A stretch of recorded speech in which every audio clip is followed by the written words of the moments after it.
Dear friends, दिनै मोनसे गोदान रादाब मोनसे गोनां इनफरमेशन गोनां इनफरमेशन होनगोन ना गाज्रिसो होनगोन मानसिफ्रा सानना नायलायदो उनाव कमेन्ट होलायदो कमेन्ट बक्सआव कमेन्ट लिर नङाबा फेसबुकफ्राव लिरलाबाय सरकार नुनाय बायदि सरकारनि मोनसे एनाउन्समेन्ट सरकारनि एनाउन्समेन्टआ मोजां जागोन ना गाज्रि जागोन माने जिहेतु 4 माह स्कुल कलेज क्लास जे सानसेबो जायाखै ओंखायनो फैगौ सेप्तेम्बरनिफ्राय सरकारा क्लास खालामनो थाखाय थांखि लादों सिन्था सरसा साननाय हनाय खालामदों आरो कम्पालसरि नङा जाथारगोन होननानै खिन्थु 1 सेप्तेम्बरनिफ्राय क्लासखौ खालामनो थाखाय मोनसे थागथियारि मेन्टेलि प्रिपेरेसन खालामहोदों टिचार्सफोरखौ बा सरकाराबो खालामदों आरो दानिया 1 सेप्तेम्बर 1 सेप्तेम्बरनिफ्राय क्लासा जागोन किन्तु आगस्तनि 30 आगस्त 30 तारिखसिम साफ्रोमबो मास्टर ना टिचार्स स्टेट लेभेलनि टिचार्सफोरखौ 30 तारिखनि सिगाङावनो कर'ना टेस्ट खालामग्रोना लानाय जागोन किन्तु मोनसे इन्टारेस्टिं जागोन जिमान टिचारफोर दङ अल अखम माने एन्टायार आसामाव जिमान टिचार्सफोर दङ क्लास खालामग्रा टिचारफोर बे टिचार्सफोरखौ सरकारि टिचारफोर गभर्नमेन्ट टिचार्सफोर दङ बेसोरखौ माने 23 आगस्तनिफ्राय 30 आगस्तनि गेजेराव बिसोरखौ कर'ना टेस्ट खालामग्रोना लानाय जागोन बे टिचारा कर'ना दोङो नामा बे टिचारनि देहायाव COVID-19 गादबना दोङो नामा बे टिचारनियाव बेखौ टेस्ट खालामनाय जागोन आरो बे टिचारफोरनि कर'ना टेस्ट खालामनायनि रिजाल्टखौ वेबसाइटआव एभेलेबेल खालामनाय जागोन वेबसाइटआव नायना लानो हागोन आरो गार्जेनफोराबो नायना लानो हागोन आरो बेखौ वेबसाइटआव एभेलेबेल जागोन नालाय जोंनि गामिनि LP स्कुलनि ME स्कुलनि उमुक मास्टारनि कर'ना दङ नामा नायनि र' बिथ' जोंनि गथ'फोरखौ क्लास खालामबाय थादोलै बेखौ नेटआव नायना लानो हागोन आरो मास्टारनियाव कर'ना दङबाथाय स्कुलाव हेगारहराबाबो जायो आरो दाना नायनि क्लास खालामनायनि रुल आरो नेमखान्थिफोरखौ आं बुंनो नागिरदों 1 थाखो 2 थाखो 3 थाखो 4 थाखो 4 थाखोसिम जेबो क्लास जानाय नङा माने LP स्कुलाव 5 थाखोनियाल' जागोन 4 थाखोनि गाहायनिखिना क्लास जानाय नङा बेयो सेप्तेम्बर मास मोनसेया बेबायदिनो थागोन 4 थाखोसिम क थाखोनिफ्राय जागायजेनना 4 थाखोसिम क्लास जानाय नङा क्लास जागोन 5 6 7 8 ME स्कुल LP आरो ME स्कुल सेक्सनाव प्राइमारि लेभेलाव क्लास जागोन 5 थाखोनिफ्रायसो 5 6 7 8 बेखिना 8 थाखोसिम जागोन 5 थाखोनिफ्राय 5खौ लाफानानै दाना क्लासा माबायदि जागोन माने स्कुलाव जानाय नङा बियो क्लासरुमाव जानाय नङा अपेन फिल्डआव गामियाव नालाय स्कुलावनो मोनसे गिदिर फिल्ड दं नांला मोखाङाव बे अपेन फिल्डआव जागोन बा स्कुलाव फिल्ड गैया गामिनिनो माबा मोनसे फिल्ड दं राजुहुवा फिल्ड रायजोनि फिल्ड बे रायजोनि फिल्डआव गथ'फोरखौ माने सेपारेट खालामनानै बेयावनो गेदारिं जायाजासे बे अपेन फिल्डआव क्लास खालामनांगोन मास्टरफोरा बेनिफ्राय बे गामिनि सोरबा गोरों गथ'फोर बा टेट पास जानाय मास्टार मावाखै बा मास्टार नङा बा सोरबा BA पास MA पास जाना गामियावनो दङ बे स्टुडेन्टफोरखौ बे प्राइमारि लेभेलनि गथ'फोरखौ फोरोंनो थाखाय हेड मास्टारा इंगेज खालामनो हागोन बेनिफ्राय सरकारा बै जायफोरा सरकारि टिचार नङा टेट पास जाना दं बा ग्रेजुवेट पास जाना दं बे मानसिफोरा जुदि बै गथ'फोरखौ फोरोंनो हेफाजाब खालामोब्ला सरकारा बै मानसिफोरनो बै स्टुडेन्टफोरनो एबा बै माने हेड टिचारा इंगेज खालामनाय बै सोरबा टेट पास जानाय साख्रि मोनथ'यि सोरबा BA पास जानाय साख्रि मोनथ'वाखै न'आवनो दं बा खामानि गैथ'वा कर'नानि थाखाय न'आवनो दं BA MA पास जाना बै मानसिफोरनो सरकारा एडमिरेसन सार्टिफिकेट होगोन आरो इयुनाव बियो मालाबा टेट रिक्रुटमेन्ट जायोब्ला बा टिचारफोरनि रिक्रुटमेन्ट जायोबा बेयो सुबिदा मोननायनि चान्स दं होननानै बुंदों आरो आं बुंनाय बाथ्रा नङा माने हेमन्त बिश्व शर्मा एडुकेसन मिनिस्टारा बुंदों दानिया जाबाय प्राइमारि लेभेला थांबाय 5 6 7 8 बे लेभेला जोब्बाय दानिया 9 10 11 12 9 थाखो 10 थाखो 11 थाखो आरो 12 थाखो बिसोरनियाबो क्लास जागोन 9 आरो 11आ साननै जागोन सप्तायाव साननै जागोन 9 आरो 11आ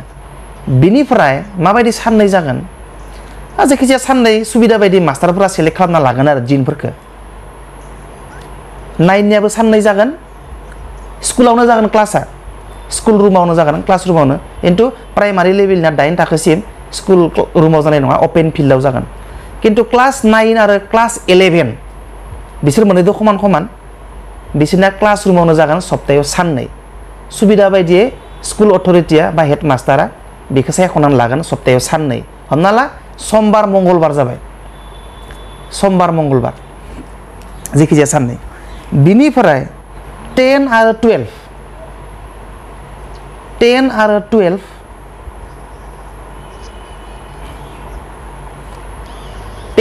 12 ना सप्तायाव सानब्रै जागोन सप्तायाव सानब्रै माने हमनानै ला 9 आरो 11निया जुदि समबार आरो मंगलबाराव जायोब्ला थाखो 10 आरो थाखो 12निया बुधबारनिफ्राय जागोन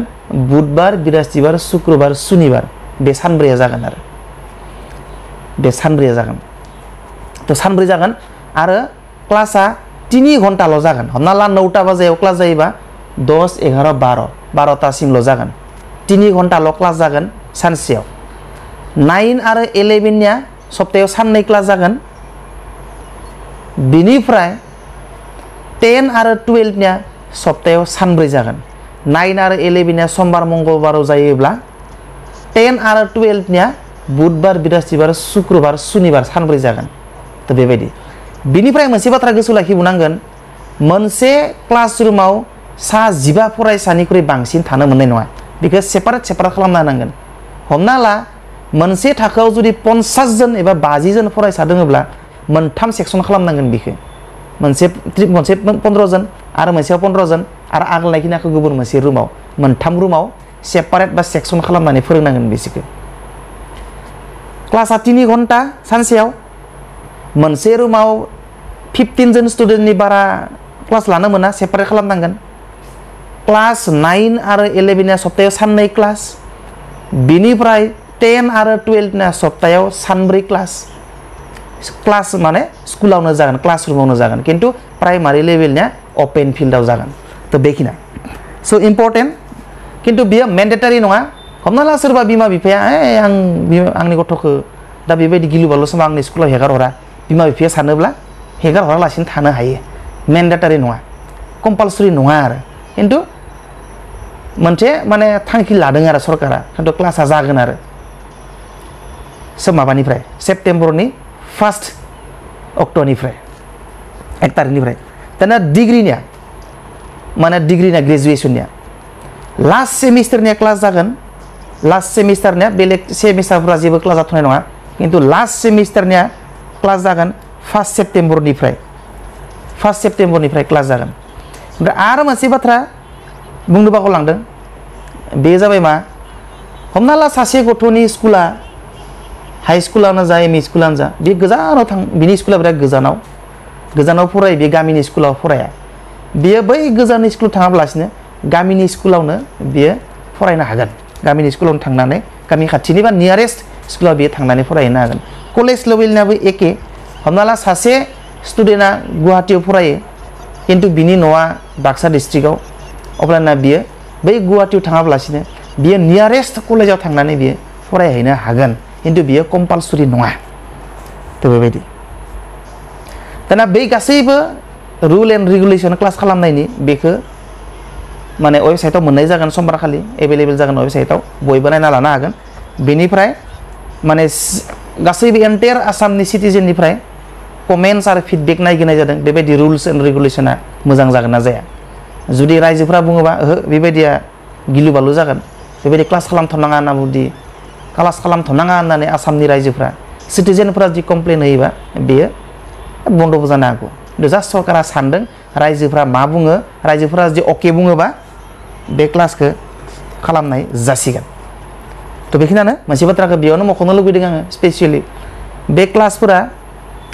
क्लास खालामनायखौ गामि लेभेलाव रुरेल एरियायाव बांसिन फकास खालामनाय जादों मानोना गामि लेभेलाव गेदारिंआ बारा जाया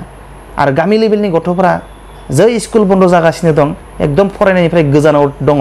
टाउन ना मालाय एसे एला माबा माबि स्टाडि खालामनाय जे बिमा बिफाफोरा खजाक बा अनलाइन माबा माबि टेक्न'लजियाव एसे डेभेलप टाउन एरियाफोरा बेनिखायनो बे जिथु सिस्टेम बेखौ गामि एरियाखौ बांसिन गोसो होनाय जादों थ' बेखिनियानोसै मोजां जायो ना गाज्रि जायो बयबो सानलायदो रायजोफ्रा कमेन्ट बक्सआव लिरहर फेसबुकफ्रावबो सरकारा नुनाय बायदि थ' बे मोनसे जाहाथे रायजोफोरा बांसिनानो जुदि बे रुल एन्ड रेगुलेसननि सायाव क्लास खालामनायनि सायाव गोसो गैयाब्ला बयबो गावनि अपिनियनखौ सरकारनो हरनो हायो फोरमायनो हायो थ' बेखिनियानोसै थेंक इउ